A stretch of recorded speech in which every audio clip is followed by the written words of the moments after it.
Hello, everyone.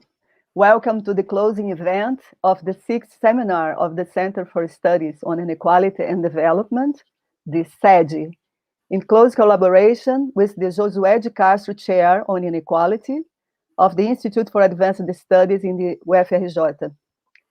For those who do not know it yet, the CEDE is a research center that now joins together more than 24 researchers, most of them young scholars, from the sister universities, the Federal University of Rio de Janeiro in the city of Rio de Janeiro, and the Fluminense Federal University in the town of Niterói, just across the Guanabara Bay.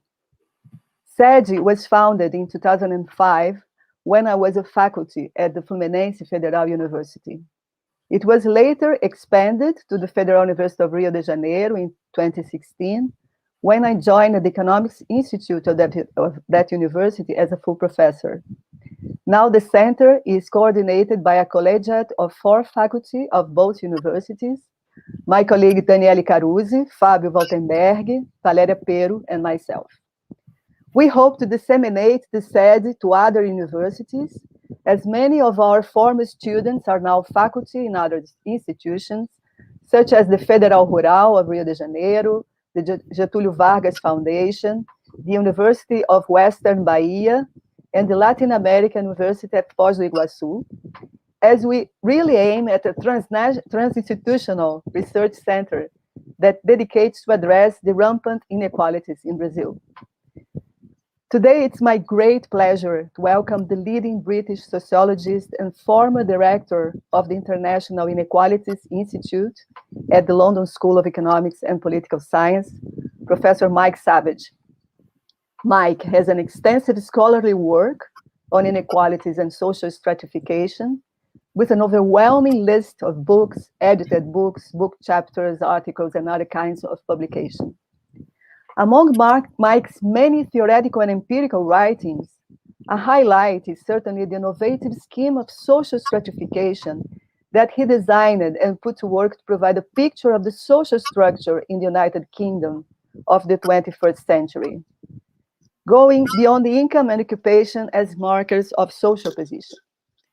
The result was a confirmation of the enduring relevance of social classes, but classes now demarcated by a richer array of features than income and occupational positions, including with preeminence, cultural capital. This work is certainly to stimulate similar developments in other countries.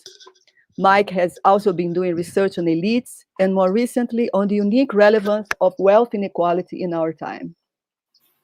We will have the privilege of hearing Mike talk today about his not yet launched book, The Return of Inequality, Social Change and the Weight of the Past, which is said to come about anytime soon with Harvard University Press.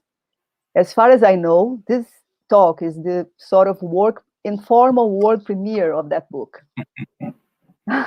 Mike has collaborated with the chair on inequality, and we hope that his participation in our event today marks the beginning of a fruitful collaboration between the CEDE and our Londoner relative, the Institute of International Inequalities. Without further ado, let us hear Mike.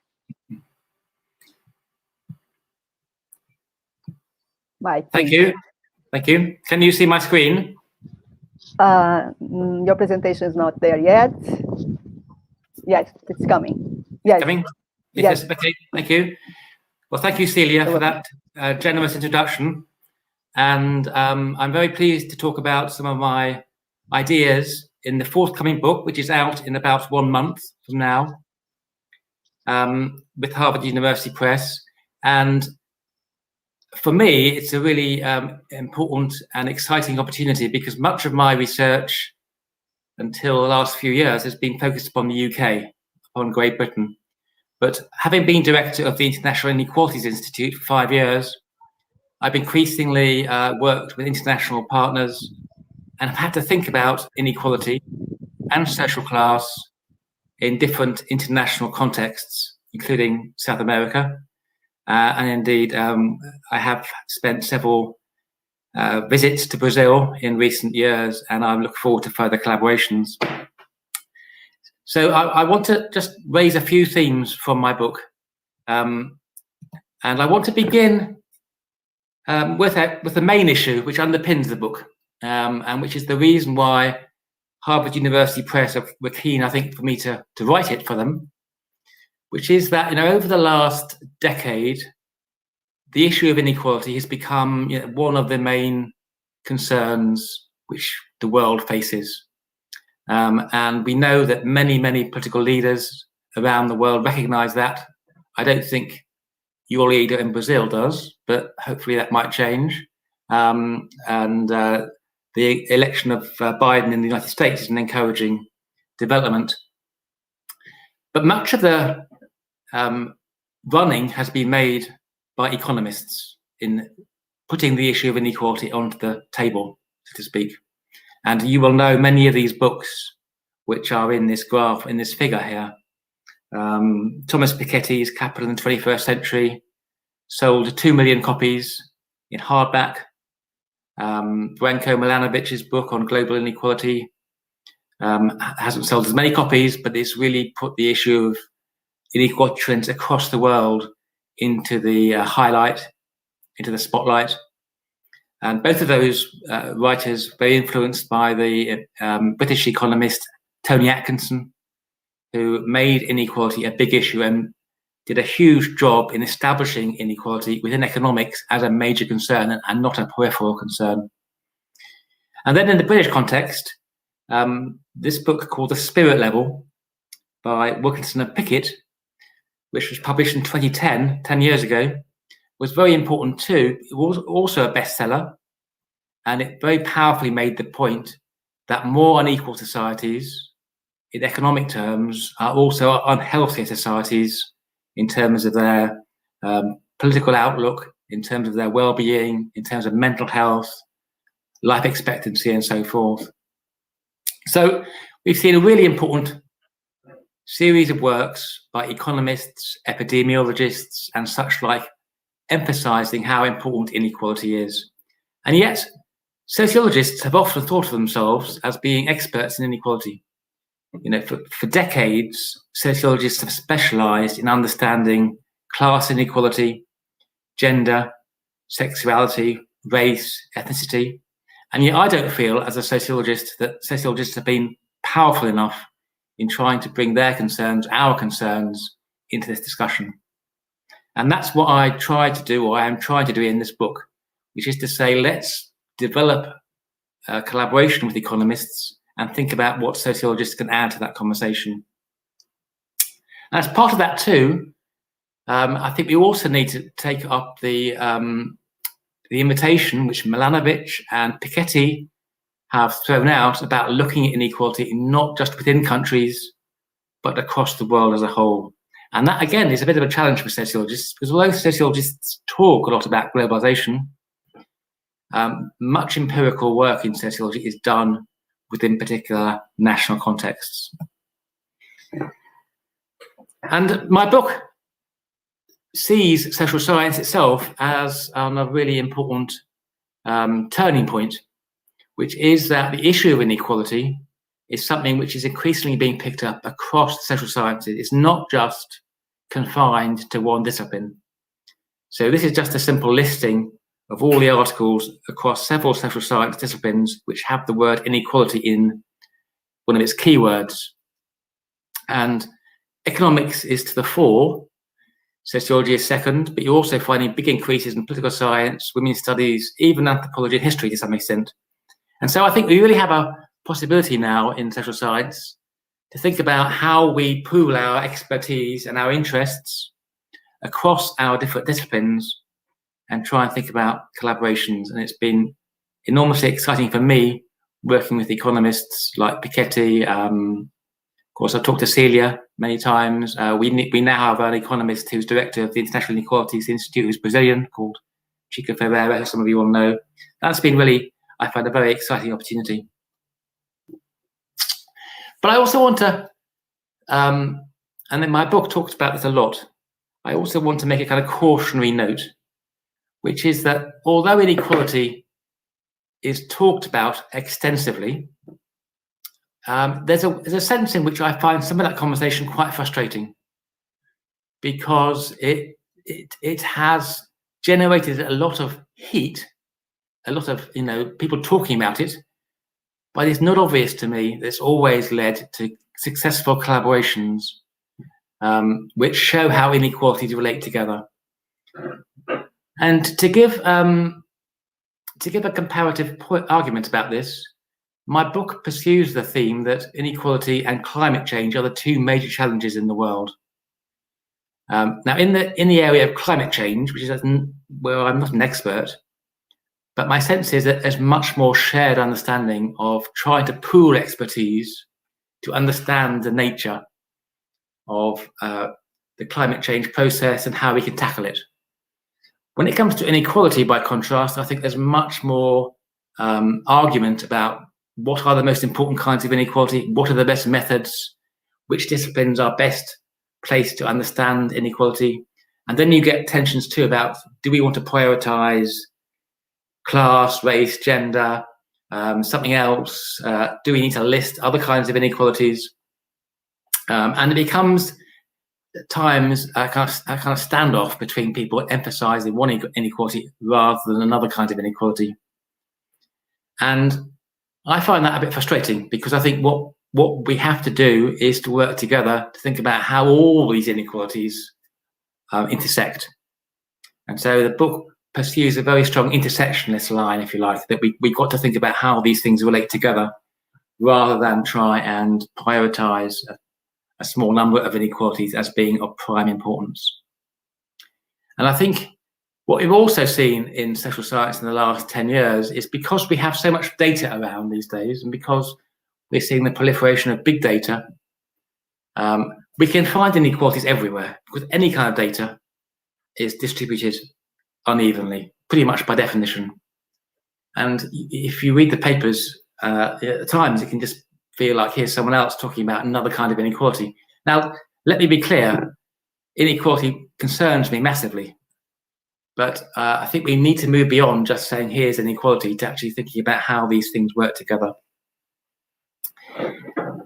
And part of this discussion is therefore about ourselves as sociologists rethinking our own toolkit and being prepared to be open to ideas which come from other disciplines, including economics, and questioning some of our own methods. And this is what I'm going to be talking about in this lecture, by focusing upon the issue of social class, which is a topic which sociologists have grappled with for decades, and which I have written about extensively. But I want to try and argue that actually the work of the economists, Piketty, Milanovic, and so forth, has a lot to teach us about understanding social class in a different kind of way, but also that sociologists can reinforce and energize some of the debates and arguments put forward by economists. And I think a crucial feature which I see as vital to this discussion is placing the question of wealth and debt at the center of our analysis. I think we can argue that until the last 10 years, really until Piketty's book in 2014, Capital in the 21st Century, wealth inequality was somewhat sidelined within economics and certainly within sociology. On the whole, economists looked at income inequality, sociologists looked at inequality by categorical group of various kinds. The issue of wealth, I think, is really powerful because it makes us think about long-term horizons. Wealth is accumulated over time. It takes a long time to build up. And therefore, we have to think in terms of the long duration of history. It also makes us recognize that distribution of economic rewards is more unevenly distributed than simply look at income. The inequalities of wealth, as is shown by pretty much all the research in this area, are more polarized if you look at wealth than income. Looking at wealth also means we have to look at households and communities and families and kinship groups where wealth is often organized and distributed.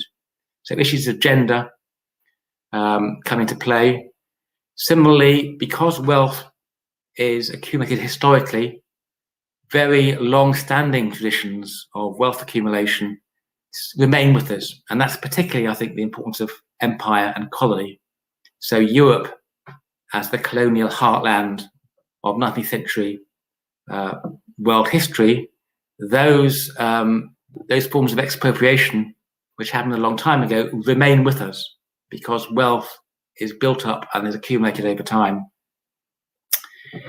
And these are all themes I will unpack much more in my book. I don't have much time to go into all of them in my lecture today, but if you're interested in these themes, then I talk about them extensively.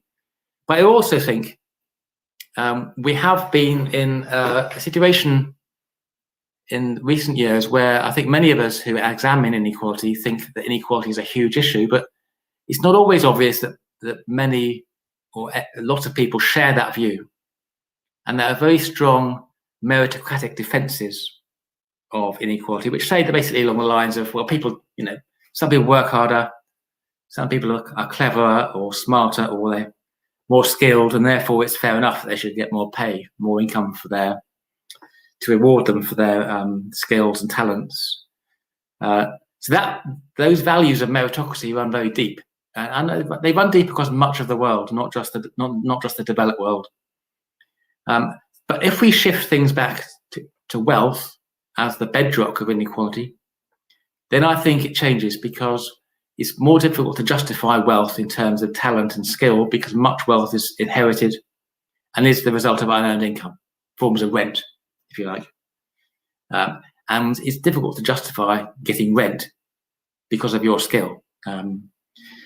Therefore, I think we're in a very interesting time historically about whether the prevailing ways of defending and legitimating inequality, which rely upon some kind of meritocratic perspective, may be under stress the more we come to realize how important wealth is in underpinning and driving inequality more generally.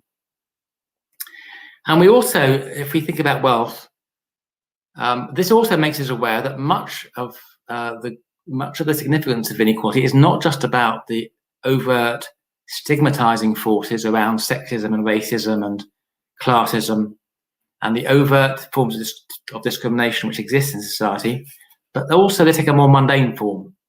If you happen to live in London, and if you are fortunate enough to have a house in London, without any effort by yourself, or without stigmatizing anybody else, you can be a nice liberal middle-class person who is very fair to other people, but you are a beneficiary of massive house price inflation. And without making any effort yourself, you are a major advantaged person.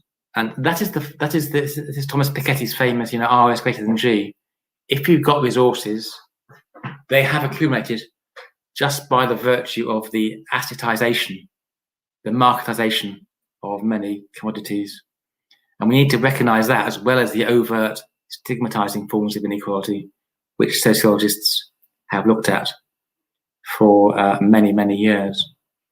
Okay, so I've got about half an hour left now, and I'm going to just talk you through quite quickly 4 steps of the argument about why we can reinforce and develop conceptions of social class by elaborating a conversation with some of the work of economists. And apologies, those of you who are sociologists may find what I'm saying, some of what I'm saying at least, a bit basic. But those of you who aren't sociologists, I hope you find something interesting in it. I'm going to begin by the economic critique of sociological models of class. And within sociology, the dominant perspective within sociology about class has been to think about big classes. That is to say, we can divide society up into a small number of classes: upper class, middle class, working class, usually, some version of that. And that goes back to the Marxist debate over 100 years ago, which sees the proletariat, the working class, as the kind of revolutionary force for progressive social change. And even though those perspectives have been criticized by Weberian scholars, Weberians too share the view that the class analysis is predominantly about the boundaries between middle and working class, and occasionally upper class. And so much ink has been spilt by sociologists trying to understand the nature of the middle class, the lower middle class, the working class, and occasionally the upper class. This has the effect of making class as some kind of categorical variable with a small number of measures, if you like, a small number of indicators. And there has become a consensus that class is measured by your job and your position in employment. And classically, if you are employed on a salary, or if you're a white-collar worker, you're seen as middle class. If you're a manual worker, blue-collar worker, you're working class. The most famous perspective along these lines in sociology is developed by John Goldthorpe, a very influential, very famous, very distinguished British sociologist. And he developed this model of class, which divides people according to their jobs. And the red line here indicates the three main classes which he distinguishes. At the top, you find professionals and managers, what he calls the service class. That's often a confusing term because people sometimes think it means if you're working in the service industries. It actually means whether you're in a relationship of service to your employer because you're an expert of some kind. At the bottom, you get the working class, manual workers, routine workers. And in the middle, you get this more complicated group of intermediate workers, including small business people, lower grade technicians, and lower non-manual employees. Now, Goldthorpe sees this model of class as very sophisticated and a big improvement on Marxist and earlier Weberian perspectives on class. And in some respect, it is. And although developed in the UK, it's now been kind of rolled out in much of the world, including in South America. And it's used very effectively to look at survey data, to look at things like social mobility. And yet, in many respects, it has not really moved very much from Victorian Britain. The big class divisions here are ones which would have been familiar to Karl Marx. You've got a small number of classes. You've got a working class at the bottom. You've got a sort of middle class, and then you've got an upper class. And now I'm being a bit unfair, perhaps, but nonetheless, my view is increasingly that sociologists have a bit stuck in the past when it comes to thinking about class, and that's where Piketty's analysis is so important. This is the very famous graph which he and Saiz produced in 2003, I think it was, the initial one, looking at income inequality in the United States. And the important point here is that Piketty is looking in this graph at the top 10% of American earners. Of course, he's also looked at the top 1% and even smaller percentiles too.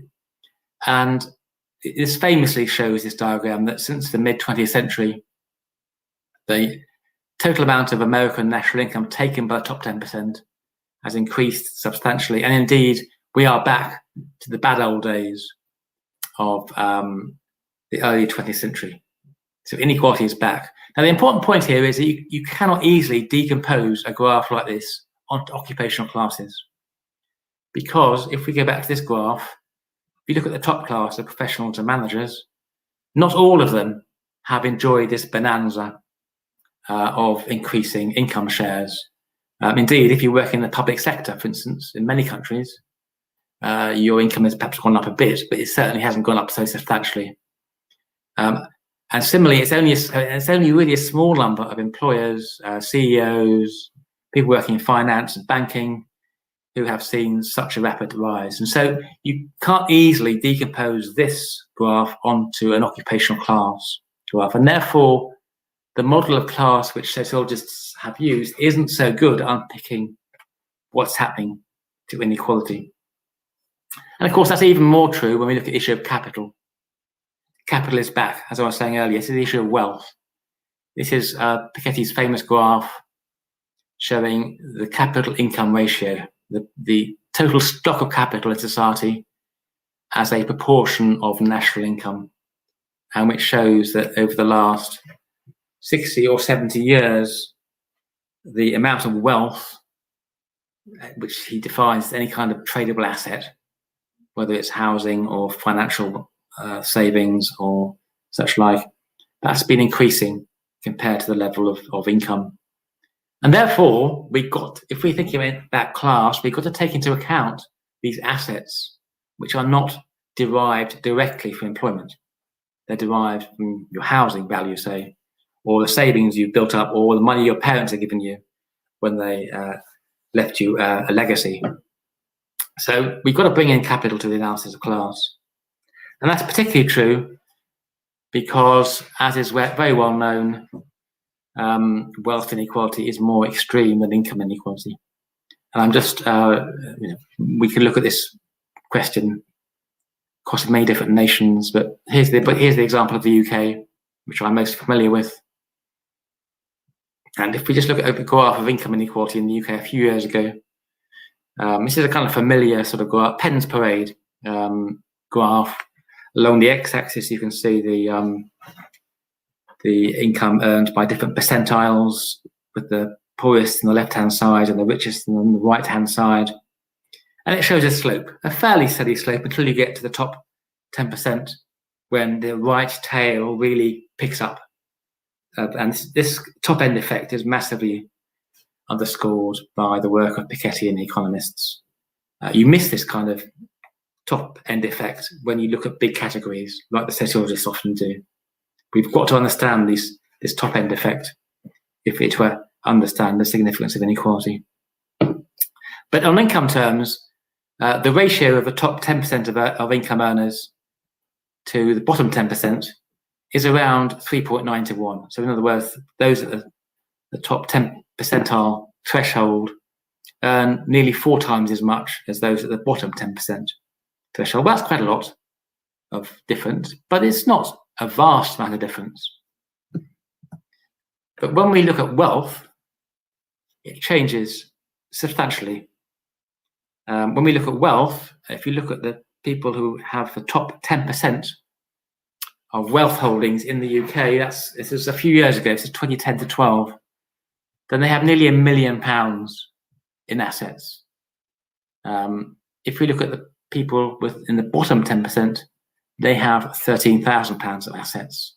And the ratio is 70 to 1, which distinguishes the top 10% from the bottom 10%. Now, in fact, some of my colleagues at the LSE have done some more recent work on wealth inequality. And now they reckon that in the top 10% of wealth holders, the average person has, the top 1%, to be clear, top 1% in 2012 had £2.5 million, and they now have £5 million. So this decade of austerity, so we call, since the financial crash, when many people in the world have suffered, if you're in the top 1%, you've had a bonanza time.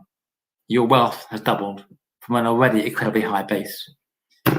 So the lesson to me from this is that if you're interested in social class, we have to understand what's happening at the top end. And we need to bring that into class analysis. We can't just say that should be left to the economists. We need to think about that as a class division. And that's where I want to go to now with the Great British Class Survey, which Celia mentioned at the start of this lecture. So 10 years ago, I was involved with a very big survey by the BBC, trying to rethink social class. And it was led to a huge web survey. 350,000 people did this web survey. And then the BBC, when we had the results, the BBC really pushed the story, and it had a lot of interest. And for several months, I was deluged by people, most of whom didn't agree with what we said, but that's another story. Let me just focus on the main bullet point here. How did we measure class? So we decided not to measure class by occupation. We moved away from the traditional occupation-based approach. We instead said, let's use a measure of class which sees it as a link to capital. And we're influenced by the very important French sociologist Pierre Bourdieu, who argues that capital can take 3 forms. And by capital, we mean a resource which can accumulate advantages of any kind. Now, clearly, economic capital, in the form of wealth, has that form whereby, in Marx's conception, capital is money which is put to work to make more money. And Piketty's R is greater than G formula has some similar aspects to it, or the Matthew effect has a similar kind of argument. But the key sociological innovation here is to say that capital isn't just found in the economic realm. It's also true with cultural capital in Bourdieu's arguments, and the argument being there that if you are, when you are young, when you're socialized at home, if you are given the right kind of skills and dispositions by various kinds of socialization, they allow you to convert your cultural capital into better educational qualifications, and you can then convert those educational qualifications into better jobs and more income and more privilege and more prestige. So for Bourdieu, we've also got to think about education and culture as an area in which capital is operating.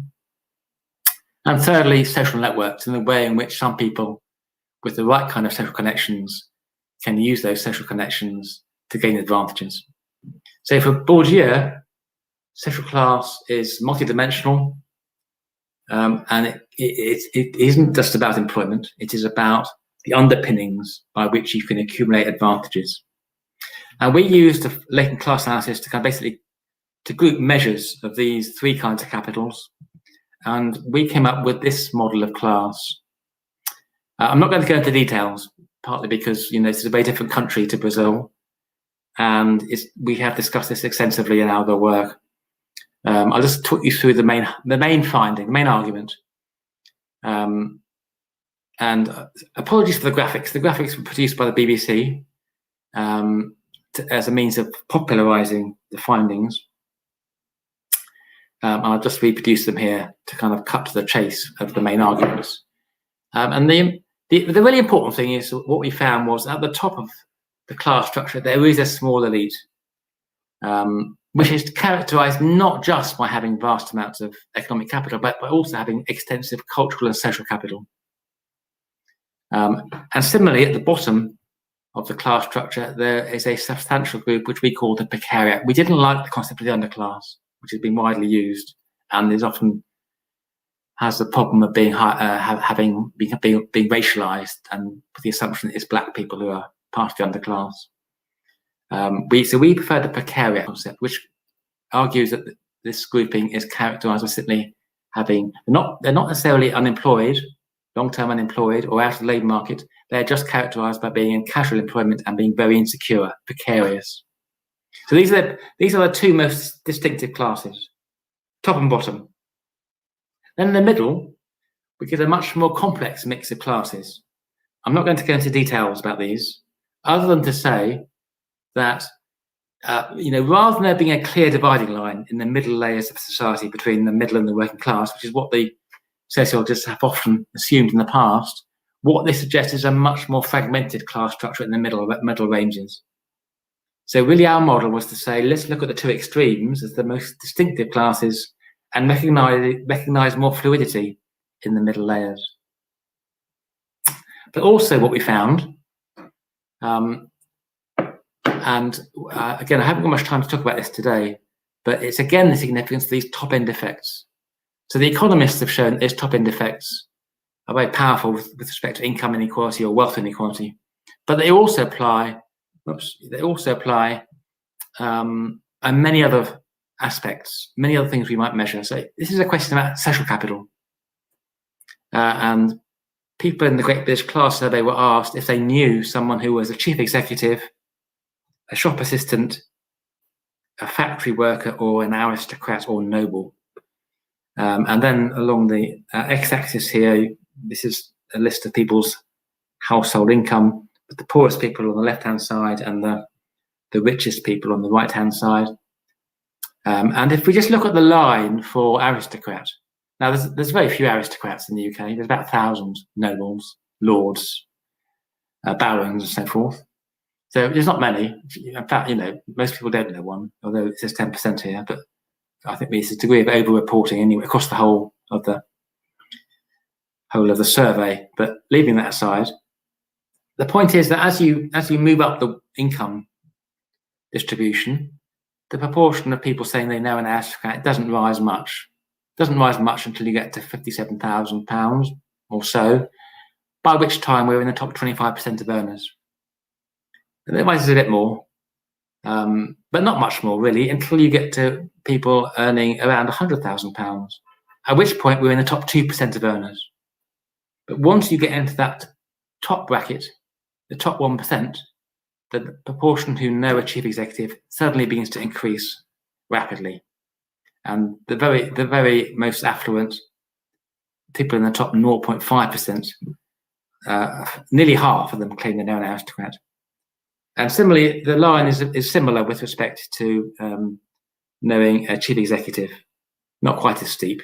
It's the same sort of trend, that the proportion knowing a chief executive rises exponentially as you get towards the top level. And if you are really well paid, the chances are you know a chief executive. So I hope that gives you a sense of the argument about, we need to understand what's going on at the top. Understanding elites isn't just important in terms of politics or in terms of economic rewards. It also makes a difference to social and cultural dynamics too. And with that in mind, I want to go into the second part of my discussion, which is to do with Pierre Bourdieu and the importance of culture. Now, apologies if you're not familiar with Pierre Bourdieu's work, and don't worry about this graph. It's not important to know the details of it, but it's a very famous graph if you're a sociologist, because what Bourdieu does in this is he maps out what he calls the French social space in about 1970.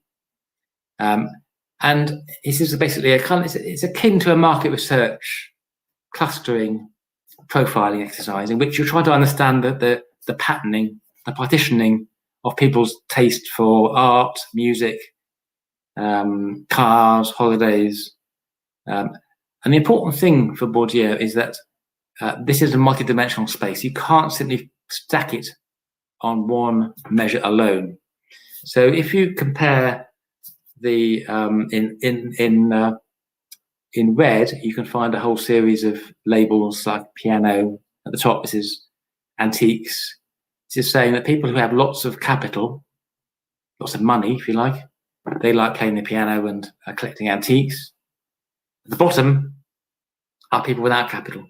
So this is the first axis. This is the axis of the economist, if you like, which is arguing that the more money you have, the more capital you have, the more you can afford and enjoy certain kinds of culture. You play golf, you play bridge, you like cocktails. So fairly familiar sort of argument, really. But Bourdieu's main point, which has become really significant among sociologists, to say it's not just the axis which matters. There's also an axis on the x-axis here, on the horizontal axis, which separates out people on the left-hand side who like culture, who are the intellectuals, from people on the right-hand side who are what he calls the industrialists.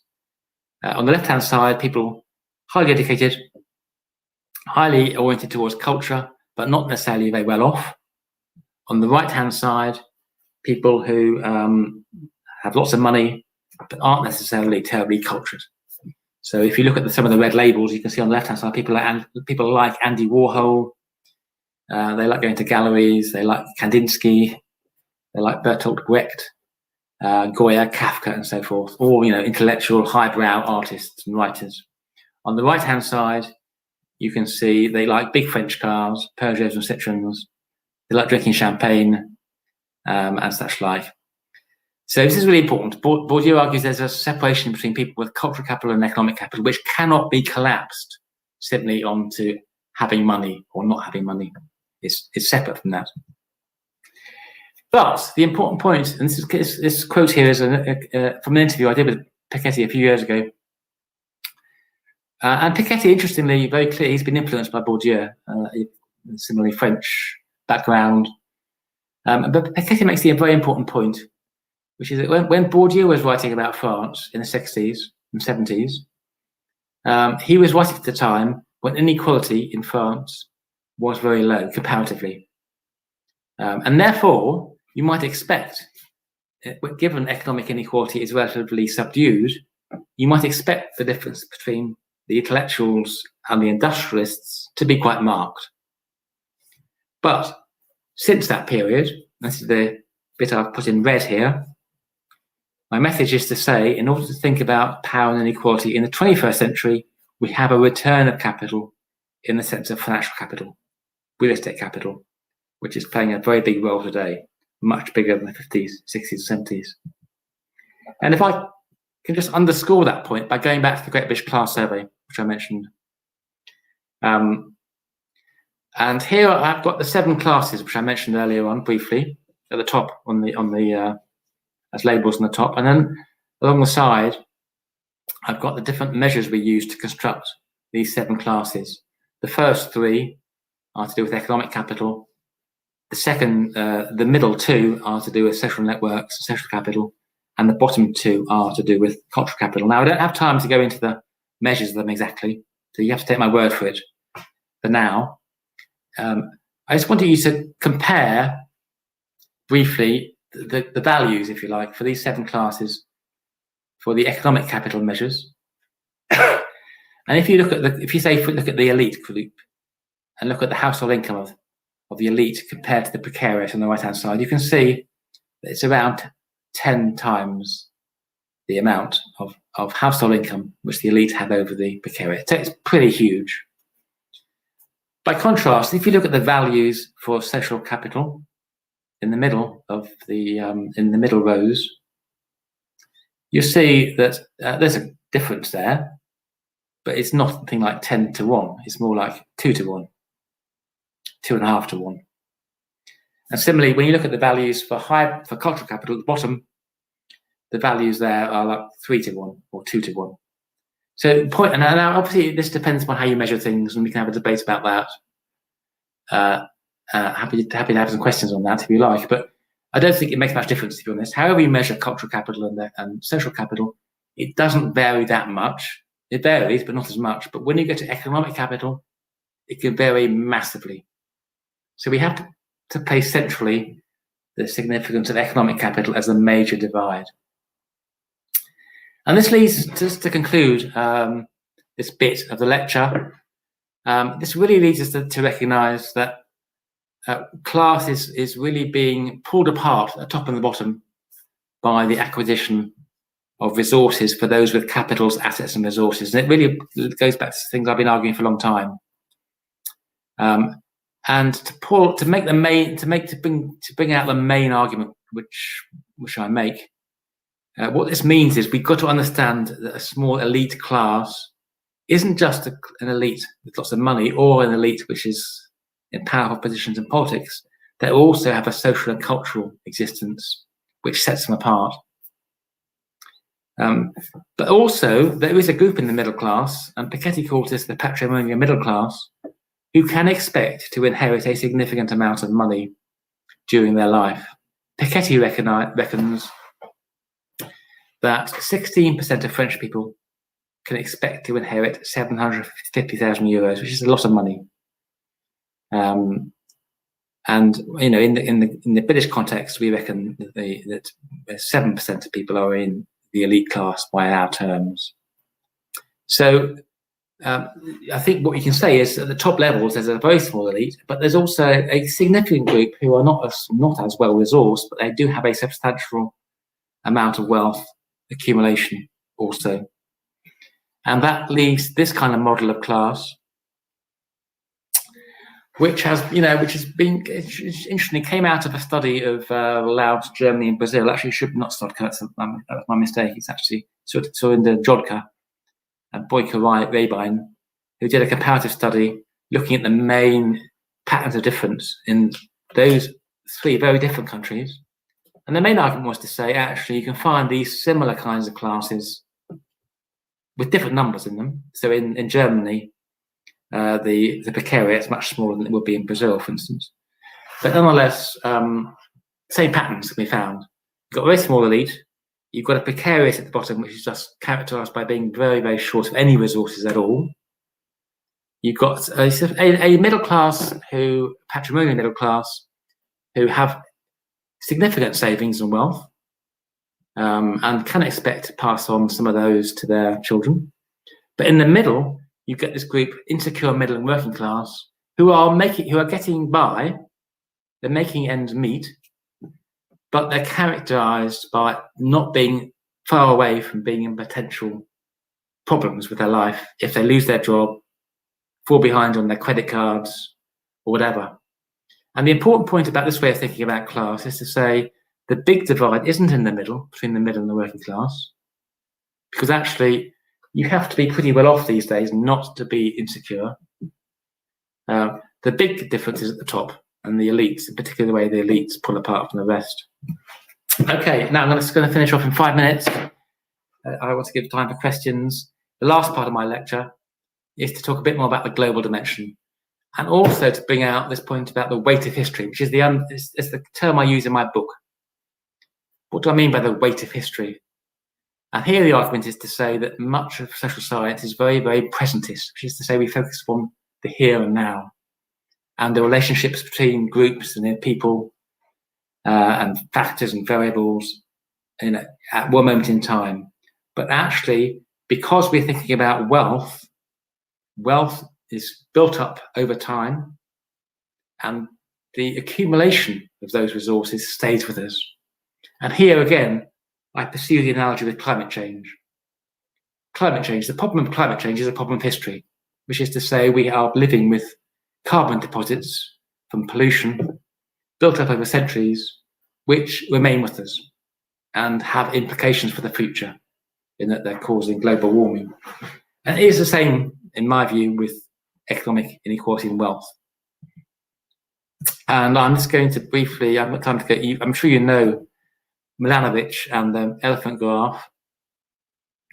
I talk a lot about this in the book because it is the case, certainly we need to take into account what is happening in the emerging economies, Brazil being an obvious case. And the argument of both Milanovic and also this is a graph produced by Piketty and Alvarado more recently, is to try and think about, let's look at inequality trends across the world as a whole, not just within nations. And what they show is this compares people's changing income levels according to where they sit in the global income distribution between 1980 and 2016. The richest people on the right-hand side, the poorest people on the left-hand side. And it shows, and this is the important point which Milanovic emphasizes, if you look at the left-hand side, the poor and middle classes in emerging countries, which would include Brazil, but particularly, I think, China and India, particularly China, have done well. I mean, they have seen their incomes increase in proportional terms more than the middle working classes in Western Europe and the United States. So there is, we should not forget that. But nor should we forget, on the right-hand side, that the people who've really been the beneficiaries of global economic growth in the last 40 years have been the top 3%. And the calculation of the Paris School of Economics group is that the top 1% of global earners took 27% of the entire income generated by global economic growth, whereas the bottom 50% took only half of that. So what we have seen in the last 40 years is been this remarkable shift of resources towards the very wealthy.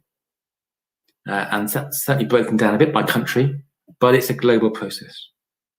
And that underscores the idea that we have to understand the significance of elites and elite formation as a fundamental social change of our time. And I'm very interested, obviously, being British and experiencing Brexit and all the debates in Europe about what this means for European societies. And again, this is a graph also produced by Piketty and the group around him, which looks, I think, quite interestingly about how the global income distribution has shifted in the last 30 years. So this looks at the global income distribution in 1990. And on the right-hand side, again, you get the most affluent, best paid people. On the left-hand side, you find the poorest people. This conforms to the typical in the first world versus third world interpretation of global inequality. The vast majority of people in this state on the right-hand side of this graph are from US, Canada, or from Europe. 2/3, even getting on for 3/4 of people in the top 10% of the world's best paid people were living in Europe or North America. if you look at people who are in the poorest parts of the global income distribution, they're predominantly Asian, particularly Indian and Chinese, but also African and South American. If we go forward, 2016, it's changed substantially. And if we look on the right-hand side in 2016, for me, the really interesting shift here is that the US share has held up pretty well, down a bit, but the Americans are trying to hold on to their global supremacy in terms of top income, and they're succeeding reasonably well. You know, hasn't changed much. It's the Europeans who have lost ground. So Europeans now comprise about 20% of the top 10% of global earners, which is down from about 35%. And for the first time in world history, since the 18th century, the majority of the world's wealthiest people are not European and North American. And that is really an amazing shift back to how the world has been for most of its history. So the weight of history is saying that we are returning the brief blip of modernity in which Europe was the most prosperous part of the planet is changing, and Europe is losing ground. I'm almost finished, maybe 5 more minutes. And it's really important to understand the paradox of Europe, which is that, and this is another graph produced by Piketty and the team around him, which is to chart inequality trends across different parts of the world. Interesting thing about Europe is that in 1980, Europe was one of the most unequal parts of the world. That is to say, differences between rich and poor in Europe were as marked as they were in the US, and stronger than they were in China or Russia, partly because those places were poor, partly because they were communist. But as you move forward, the green line, the European line, you now say income inequality in Europe is the least strong. It's gone up a bit, but it's least strong. The top 1% take about 12% of the national income in Europe, compared to actually Brazil, as you can see, is leading the way with this respect. But the thing about Europe, of course, is that, okay, the income inequality may be subdued, but the wealth inequality remains highly strong because of this point about the weight of the past. The accumulation of wealth in Europe as a result of colonial exploitation from the Victorian times has left a legacy which endures, and indeed, in many respects, is being redeveloped afresh. And this is a point which Zuckerman makes in his Hidden Wealth of Nations book, where he looks at offshore wealth, in which European banks, particularly Swiss banks, but also the British financial interests, are paramount in being the centres of the global offshore wealth trade, if you like. So European wealth remains very strong. And one of the interesting features too is that although income inequality in Europe is subdued in many countries, wealth inequality is actually very high. So Scandinavian nations, which are striking for being relatively equal in income terms, have extremely high wealth concentrations. My final point is about Brexit, really, understanding the British context, is I think the point, which is that the way to put these things together is to say what is, and I'm sorry, the key is left off this graphic here. But my point is that these are all measuring nations which used to be part of the British Empire. The blue one at the top is South Africa. The red one is USA. I think UK is the green one. And the other two are Australia, New Zealand, and Canada. The point here is that this is a point which should be made by writers like Brooke Harrington and Katharina Pistor, is that the British tradition of legal regulation with respect to corporations and property has proved to be an extremely powerful device in neoliberal capitalism. Brooke Harrington talks about the role of trusts, which were a British legal invention which allowed people to put money into trust funds which are not regulated by law. And what is happening is that the old Anglophone British imperial powers are leading the surge of inequality in many parts of the world. And my interpretation of Brexit is it's not nationalist, but it's an imperialist response to the European context in which Britain is trying to ally itself, British powerful interests are trying to ally themselves more with North American concerns. So that's the end. I hope I've covered a lot of ground. And there's a lot more to say actually in the book. We've only scratched the surface of the book. But I hope I've given you some sense of the arguments about, we need to understand the gravity of the world we live in now. And I completely share the concerns of Piketty and the group around him, that we have seen this huge shifting of top-end income and wealth and capital, which has really remade class relationships at the top end. We shouldn't worry so much about who's middle class, who's working class, because in a way, they're not that different. But the pulling away of elites is a fundamental feature of society. And that elite formation is also bound up with growing international contestation, which is going to become a never more marked feature of world politics, particularly tensions between China, Russia, and the USA. And we are seeing a kind of revived imperial set of political refrains, which are going to challenge some of the more sustainable nationalist perspectives, which I think are important. So the weight of history is increasingly heavy. And if you're interested in the themes of this lecture, please do buy the book, which is on Amazon, but it's not actually published yet.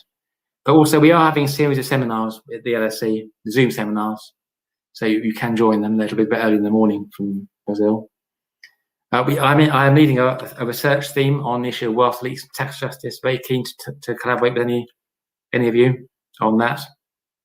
And also to say, just in a couple of weeks' time, we do have a special event, Zoom event, where Piketty is in debate with several of our colleagues talking about his new book, which is linked into to a special issue of the British Journal of Sociology. And if you want to come along to that, you'd be very welcome. Thank you. Thank you very much. Over to you.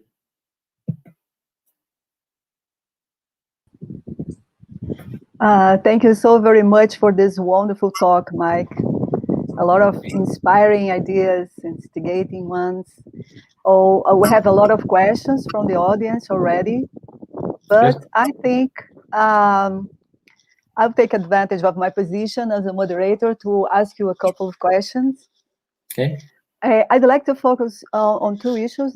One issue is the issue of social change, and the other is the issue of wealth inequality.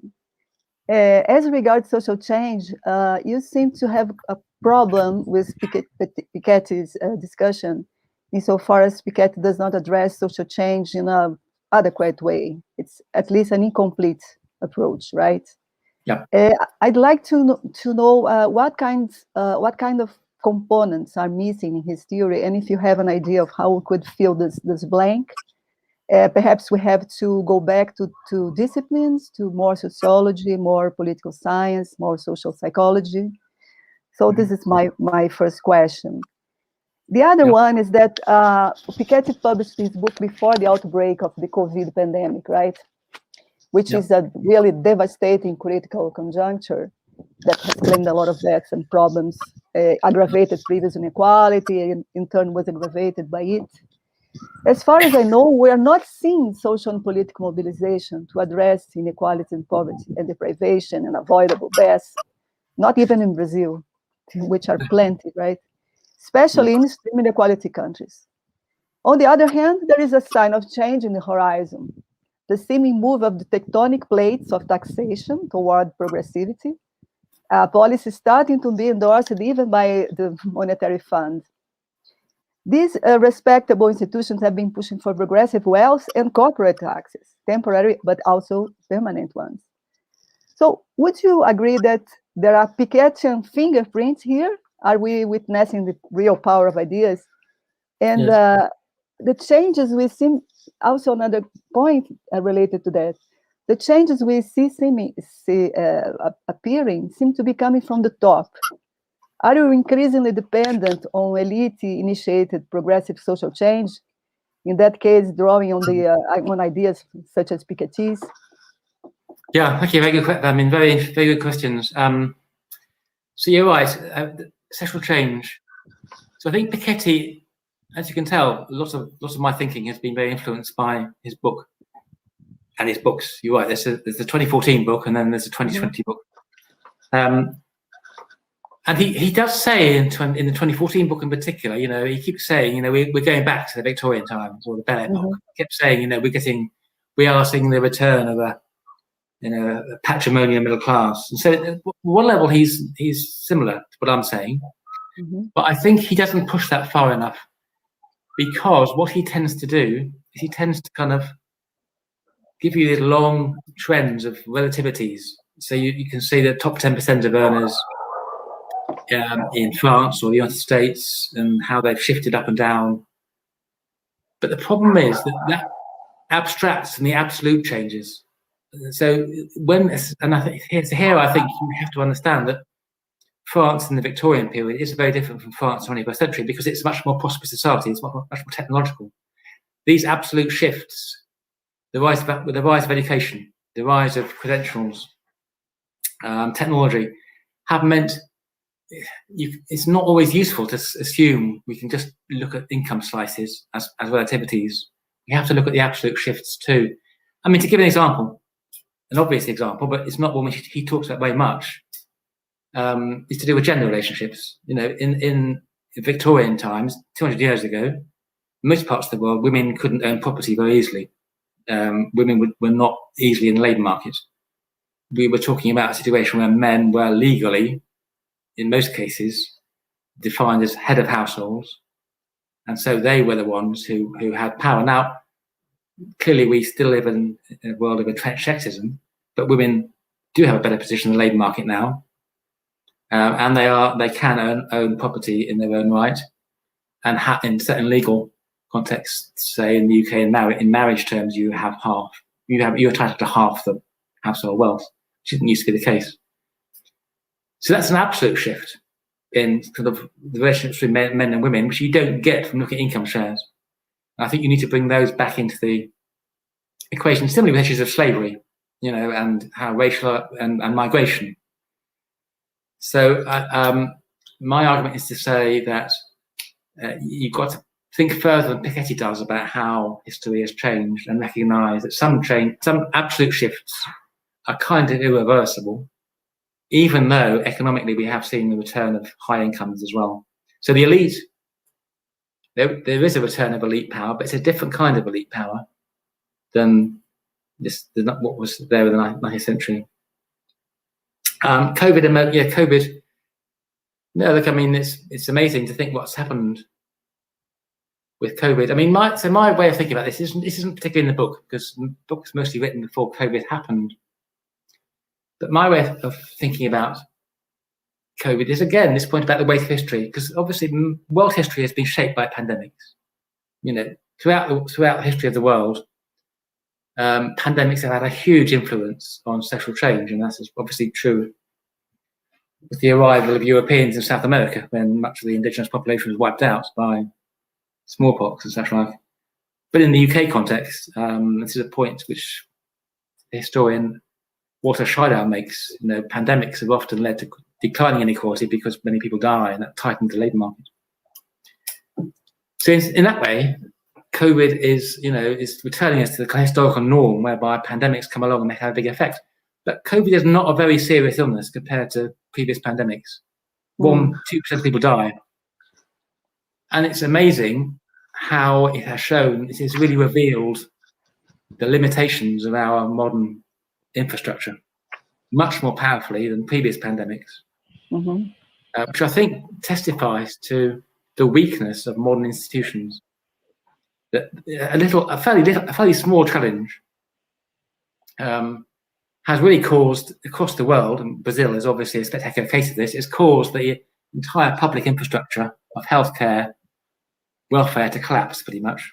And that really shows, I think, just how frail and fragile our modern institutions are. We thought we kind of took them for granted. We thought, well, everything's very, very secure. We moved on from traditional society, and we're all well off now, and we all believe in meritocracy and fairness. But actually, it only takes a fairly small pandemic for that to collapse. Mm-hmm. So it makes me think again that, and again, the Brazilian case is a striking example of this, but you can find the same thing in the United States or UK even. We are seeing the return of figures like Donald Trump or Boris Johnson in the UK. You would never imagine would be political leaders 20 years ago. So again, it's kind of, let's not assume we're just in this world of future-oriented robots and AI. We've also got this return of older historical forces. Mm-hmm. In terms of the politics, I think it's a very important question because, and this is something I do talk about a lot in the book, is in the sense of what's the prospects of the left, political left, the socialist left, like, which is obviously, it's been close to my heart for many, many years. But it is the case that in many parts of the world, the left has struggled in the last 20 years. And you might think the political left should be doing well in a period of escalating inequality. Mm-hmm. They should be the ones who are taking advantage of it and mobilizing people to bring about change. But of course, that hasn't happened. It certainly hasn't happened in the UK. And obviously, you have had, in Brazil, you have had success 15, 20 years ago, which is interesting. So the South American experience is different from the European experience. And similarly, as you say, many of the progressive ideas have come from experts, and they have come from upper class people who are thinking about quite skillful policy instruments to try and bring about change. And I'm fascinated in the area of taxation, for instance, that clearly, the UK government doesn't support higher taxation, but we're very well aware that civil servants are very, quite happy to think about higher taxation, and in Brazil too. Yes. And it's kind of this little internal elite battle. Yeah. About what ideas to win out, and of course the civil servants don't contest it publicly, but they're the ones developing measures and methods and policies which can be influential. And my own sense, so my sense is it's interesting that these two worlds are working in different sorts of ways. But I also think electorally it has been a very strong political view that you can't go into elections arguing for higher taxation. But I think it's also changing. Certainly, we did some work in the UK about views about the wealth tax. And the argument there shows that actually, although people do not support higher income taxes, but they do support wealth tax. So I think there could be a prospect of actually a more popular movement, which is using a more sensible taxation policy to bring about changes.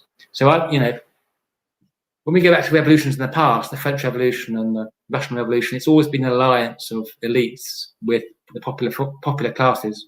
And I think the experience of populism has been that it's been the kind of business, economic elite who've been better able to make those alliances. But we need to think about ways of making a different kind of alliance between the more progressive elites and the popular forces, and then things could change. Okay, thank you. Just for curiosity, do you have any recent surveys showing that people are supporting now, more supportive of higher taxes because of the pandemic or after the pandemic than they were before, the wealth tax? Yeah, so I was referring, we in the UK, my colleagues at the LSE developed some proposals about the wealth tax, and they commissioned some surveys which were after COVID had come out. And they do show, they show in the UK context that people are not supportive of an inheritance tax. We have an inheritance tax in the UK, and not many people pay it because it's quite a high threshold, but it's an unpopular tax, even if you don't pay it. But people also don't support capital gains tax particularly. They support it a bit. They don't support particularly higher income taxes, but wealth taxes are different. So there was a general feeling that if taxation has to rise, wealth tax is the way to do it. Now that survey was not carried out before COVID, so we can't see if that's changed. Okay. but it may have done. Yeah. Okay, thank you. Mm-hmm. So let's select some questions from the audience. I can see the questions here. Pedro, can you help me? So I'll look at my cell phone if I can select some here. Yes, there is a question by Ariana. I'm gonna read it to you, okay? Okay, yes. Okay, how to understand and consider the role of institutions that define and perpetuate the very construction of these social classes that you have presented. She's pointing to the role of the institutions that define this, Yes. help to construct social classes. Yes. Well, so I think they're obviously very, very important, and I think classically when we think about class, and if we go back to the kind of Marxist and Weberian traditions, it's been the relationship between kind of private business sector, capital, and the public sector, if you like, the organisation of the state and public authorities, which define boundaries between the middle and the working class in particular. And if we take what's happened in recent years as the success of neoliberal marketized forms of capitalism, then I think they have played a key role in allowing this shift resources towards the top end elite. And that's particularly significant with the role of finance and banking and things like trust funds. So the whole question of the regulation and deregulation of capitalism, I think, is a crucial part of what's happening at the top end in terms of pulling the elite. It's also the case that, and again, within Europe, you find there's many countries have this corporatist forms of organisation. So the boundaries between middle class and working class, capital and labour, trade unions, has been strongly underscored by the state, by government. Mm-hmm. Now, that's still partly true in some countries like Germany. But in the UK context, since Margaret Thatcher came to power in the 80s, all the legislation which has given protections to workers and trade unions has been dismantled. So you found the kind of the power of trade union movement to be massively undermined, and the proportion of people in trade unions has halved in the UK in the 30-year period and remains weak today.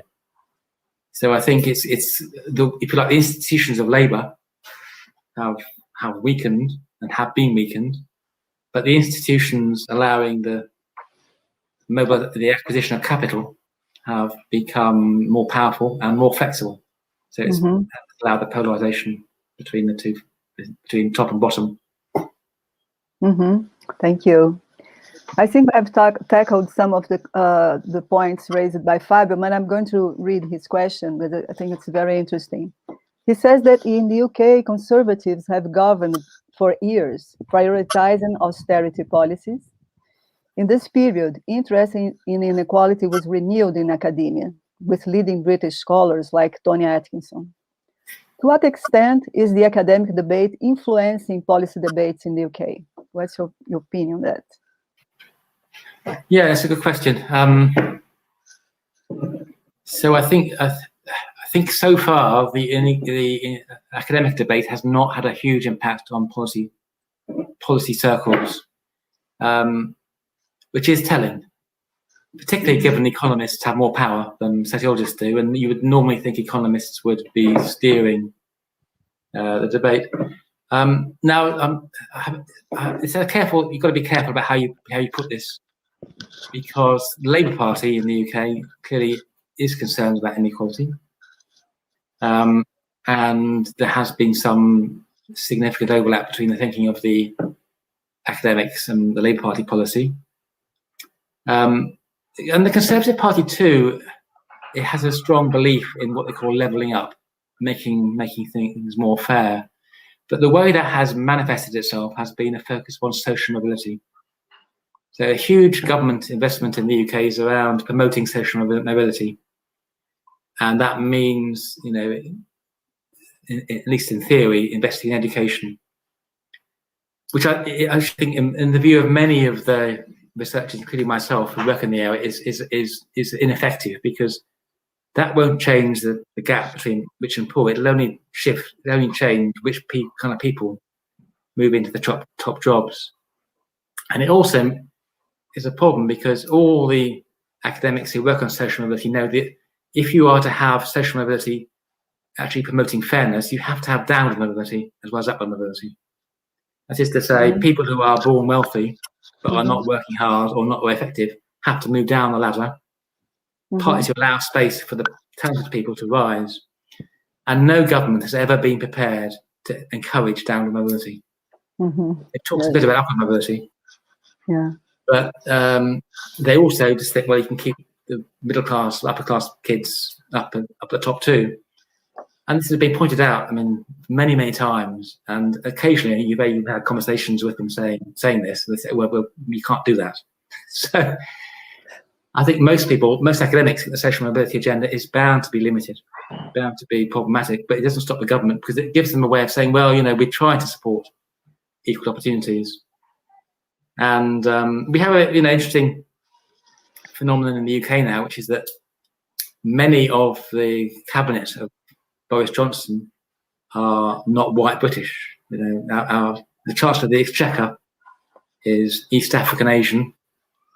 The Home Secretary, Priti Patel, is, I think, Indian background.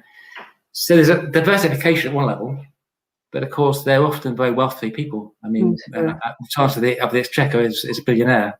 So it's a very superficial use of diversity and equality issues as a means of claiming we are interested in inequality, but it's not really addressing the more structural issues. Now, I hope we are shifting things, and I think the LSE is obviously hoping to play a part in this discussion, and certainly many of the Labour Party colleagues have been engaged with the work on the wealth tax, for instance. So hopefully the situation will change, but I don't think we're quite there yet in getting the government and politicians to listen enough to the academics. Oh, thank you. Let's just pick this point, because you mentioned in your criticism to Piketty, a sympathetic criticism that you did, that egalitarian countries such as Scandinavians and especially Sweden, which is very egalitarian in income terms and even educational terms, are not so egalitarian in terms of wealth inequalities, right? Yes. And of course this is true, but I was thinking, what kind of argument could we raise against this kind of inequality once we have a sort of public welfare system that does not need that people be able to save in order to deal with aging and other needs, because they have the public provision of many things, like pensions and social benefits of all kinds, and a public educational system with very high quality. So I think we need to develop arguments for that, right? Which are not related only to social mobility, as you mentioned before, but to other kinds of concerns, like for example, climate justice, or I don't know. What do you think about that? So you're absolutely right. So I think in the Scandinavian context, there's a very strong welfare state, and therefore people without wealth, they're not going to be left on the margins. They're going to get some support. And so in that context, you could say wealth inequality isn't such a big issue. I think but having said that, one of the big issues around wealth inequality is not just the wealth gap by race and by gender and by class, but also the age differences and the way in which wealth is predominantly held by older people because they've accumulated it, and younger people, even if they come from wealthy families, often don't have much access to that wealth, and that can affect their life chances, but also it can create really big gaps between older and younger people, and bigger generational divides, which we're seeing in many countries, including in Scandinavia. So I do think we need to think about this, and I think it's also the question about how to put this, justice on the global scale. Take a country like Switzerland, which is at the heart of global offshore trading. So even though there may be less relatively egalitarian structures within Switzerland. Nonetheless, there are big global issues about how Switzerland is dealing with wealth inequality across the globe, which I think need to be addressed. But I think you need to put these things in beyond the national level. But I don't think, let's be honest, I don't think we're there for that debate yet. We're moving in the opposite direction towards greater argument. And because I think, just going back to your question about COVID, that is the worry. That, think about all the fighting about vaccines now. I mean, and who's getting what vaccine. That is kind of quite a scary example of how nations are not thinking collectively, are increasingly just acting out of their own self-interest. So I'm not particularly optimistic on that front. Me neither. Unhappily, yeah. So we have a couple of questions, and we still have 5 minutes. Okay. Well, the first question by Leandro Ferreira. He asks, how the Bourdieusian approach to class can be understood in this new distribution of super wealth people across the globe? So how Bourdieu would help us think about social inequality across the globe? Yeah, thank you. I mean, so Bourdieu's own model of class is very much based upon the French experience. That's absolutely correct. And he has certain assumptions about the French, which I think don't stand up these days. But I think what the broader lesson is important, which is to say that the global elite, the wealthy across the world, in different parts of the world, are still concerned to mark themselves out, to show that they are, operating globally, and they have cultural and status advantages as well as purely economic ones. And I think, how to put this? But let me give you a few examples. So I have a student called Gordon Lee he did his PhD on the Chinese elite, young Chinese elite, and in particular their cultural capital. And he was interested in their musical taste. And what's going on in China now, for instance, is that the young, affluent, wealthy in Shanghai and Beijing, anyway, their parents were not particularly obsessed about musical culture, and they didn't attach huge significance to what music you liked. Whereas in France they did. In France it mattered what kind of music you liked. It was a mark of your cultural capital. His argument is actually as China has become more unequal, so the Chinese are getting more concerned about what kind of music do you like. And what is happening in the Chinese context is if you are young and well off and affluent, you are showing that by liking Western music. So you're showing an affiliation, not with the classical stuff so much as the more contemporary Western music, American music. And therefore, you're finding the sort of emerging wealthy classes in China getting more towards Western culture, interestingly, to mark themselves up in Chinese. I had another student who's now a professor in Chile, and she did her PhD. She was in cultural capital in Chile, Santiago, and she was interested too in how the Chilean middle class, upper middle class, some of them oriented themselves towards Europe and saw themselves as Spanish and looked back to that kind of Spanish culture. But others were now looking towards Miami and North America as their central point of contact. And one of the arguments I make in my book is what we are seeing is when Bourdieu was writing, there still is the assumption that the French language was the dominant language in the world. France was the supreme cultural point zero of excellence. I think now it has shifted to English, and the Anglophone world, particularly in the world of music and film in North America, Hollywood and such like. And that hence, you can see a kind of global cultural capital based upon the Anglophone, expertise. I mean, here we are speaking in English, and this is a Brazilian seminar. Good point. Yeah. Sorry, I interrupted you. That's fine. I finished. Yeah. Okay. We have a final question by Fado Maciel. It's also an international related question. Can social class models be adequate for inter-country comparison? It's less global, but more inter-country thing. Yes. So that, I think, is the way things are moving. So Milanovic and Piketty have been looking at the income distribution across the globe as a whole. And I've just seen some recent book by some French scholars who were doing the same thing across Europe. So rather than saying, here's the class structure in Germany and Britain, it was, let's combine all the data sets from across Europe and think about the class structure in Europe as a whole. And that was very interesting. It showed that, Northern Europe, UK and Netherlands and France and Germany, is the dominant middle class, upper class centre of Europe, and Southern Europe is the kind of the precariat. So I think it would be very interesting to do that across the world as a whole.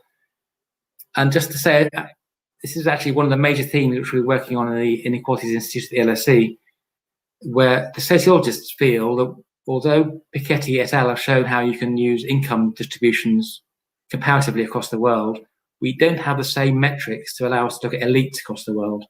So when we look at elites in Brazil and in France and in Germany, we use different measures.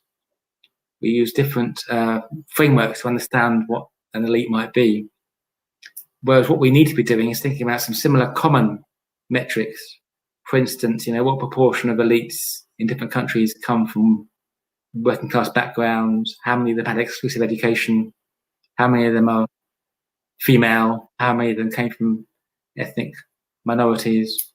We don't have that yet. That's something we really want to work on. I think it will really complement the work of the economists. So I'm really keen, if anyone wants to join that work, to keep me posted. Yes, great invitation. Would you take a final one? Sure. By Pedro? Okay, so Pedro is asking, from a sociological perspective, what would be the main differences in approach to understanding inequality in developing countries, which have not gone through the great leveling of the 20th century?